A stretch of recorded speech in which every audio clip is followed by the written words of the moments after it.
ഉൽപ്പത്തി അധ്യായം 16. അബ്രാമിന് ഭാര്യ സാറായിയിൽ കുട്ടികളുണ്ടായില്ല. അവൾക്ക് ഹാഗാർ എന്നു പേരുള്ള ഒരു ഈജിപ്തുകാരി ദാസിയുണ്ടായിരുന്നു. സാറായി അബ്രാമിനോട് പറഞ്ഞു, മക്കളുണ്ടാവാൻ ദൈവം എനിക്ക് വരം തന്നിട്ടില്ല. നിങ്ങൾ എൻ്റെ ദാസിയെ പ്രാപിക്കുക. ഒരുപക്ഷെ അവൾ മൂലം എനിക്ക് കുഞ്ഞുങ്ങളുണ്ടായേക്കാം. അബ്രാം സാറായിയുടെ വാക്ക് അനുസരിച്ചു. കാനാൻ ദേശത്ത് 10 വർഷം താമസിച്ച് കഴിഞ്ഞപ്പോൾ അവൻ്റെ ഭാര്യ സാറായി ദാസിയായ ഈജിപ്തുകാരി ഹാഗാറിനെ തൻ്റെ ഭർത്താവിന് ഭാര്യയായി നൽകി. അബ്രാം അവളെ പ്രാപിക്കുകയും അവൾ ഗർഭം ധരിക്കുകയും ചെയ്തു. താൻ ഗർഭിണിയാണെന്നറിഞ്ഞപ്പോൾ യജമാനത്തിയെ അവൾ നിന്നയോടെ വീക്ഷിച്ചു. സാറായി അബ്രാമിനോട് പറഞ്ഞു, എൻ്റെ ദുരിതത്തിന് നിങ്ങളാണ് കാരണക്കാരൻ. ഞാനാണ് എൻ്റെ ദാസിയെ നിങ്ങളുടെ ആശ്ലേഷത്തിന് വിട്ടുതന്നത്. പക്ഷേ താൻ ഗർഭിണിയാണെന്ന് കണ്ടപ്പോൾ അവൾക്ക് ഞാൻ നിന്നയായി. എനിക്കും നിങ്ങൾക്കും മധ്യേ കർത്താവ് തന്നെ വിധിയാളനാവട്ടെ. അബ്രാം പറഞ്ഞു, നിന്റെ ദാസി ഇപ്പോഴും നിന്റെ കീഴിലാണ്. നിന്റെ ഇഷ്ടം പോലെ അവളോട് പെരുമാറിക്കൊള്ളുക. സാറായി അവളോട് ക്രൂരമായി പെരുമാറാൻ തുടങ്ങി. അപ്പോൾ അവൾ സാറായിയെ വിട്ട് ഓടിപ്പോയി. എന്നാൽ കർത്താവിൻ്റെ ദൂതൻ ഷൂറിലേക്കുള്ള വഴിയിൽ മരുഭൂമിയിലുള്ള ഒരു നീരുറവയുടെ അടുത്ത് വെച്ച് അവളെ കണ്ടെത്തി. ദൂതൻ അവളോട് ചോദിച്ചു, സാറായിയുടെ ദാസിയായ ഹാഗാറെ, നീ എവിടെ നിന്ന് വരുന്നു? എങ്ങോട്ട് പോകുന്നു?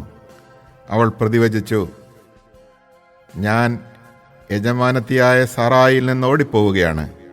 കർത്താവിൻ്റെ ദൂതൻ അവളോട് പറഞ്ഞു, നീ യജമാനത്തിയുടെ അടുത്തേക്ക് തിരിച്ചുപോയി അവൾക്ക് കീഴ്പ്പെട്ടിരിക്കുക. ദൂതൻ തുടർന്നു, എണ്ണിയാൽ തീരാത്തവണ്ണം അത്രയധികമായി നിന്റെ സന്തതിയെ ഞാൻ വർദ്ധിപ്പിക്കും. നീ ഗർഭിണിയാണല്ലോ. നീ ഒരു ആൺകുട്ടിയെ പ്രസവിക്കും. അവന് നീ ഇസ്മായേൽ എന്ന് പേരിടണം. കാരണം കർത്താവ് നിന്റെ രോദനം ചെവിക്കൊണ്ടിരിക്കുന്നു. അവൻ കാട്ടുകഴുതയ്ക്കൊത്ത മനുഷ്യനായിരിക്കും. അവൻ്റെ കൈ എല്ലാവർക്കുമെതിരായും എല്ലാവരുടെയും കൈ അവനെതിരായും ഉയരും. അവൻ തൻ്റെ സഹോദരങ്ങൾക്കെതിരായി വർത്തിക്കുകയും ചെയ്യും. അവൾ തന്നോട് സംസാരിച്ച കർത്താവിനെ എൽറോയ് എന്ന് വിളിച്ചു.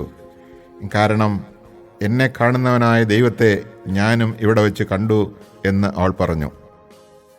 അതുകൊണ്ട് ആ നീരുറവയ്ക്ക് ബേർൽഹായ്റോയ് എന്ന് പേരുണ്ടായി.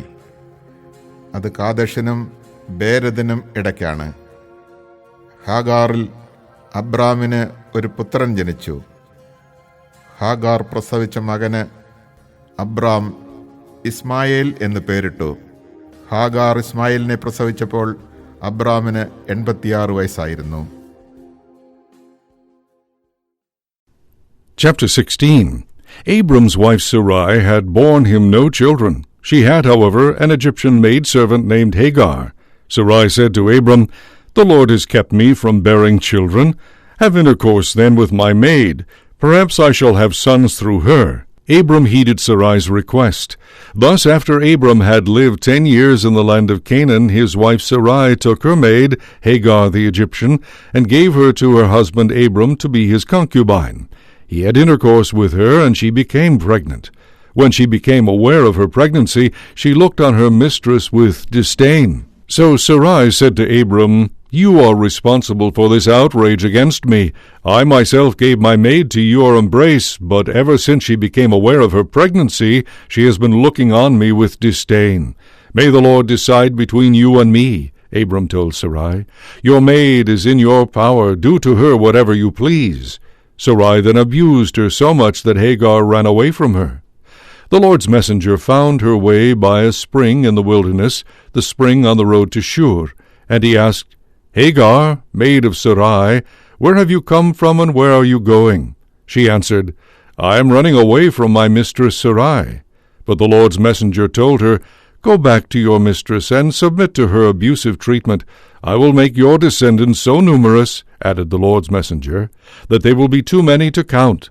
Besides, the Lord's messenger said to her, You are now pregnant and shall bear a son. You shall name him Ishmael.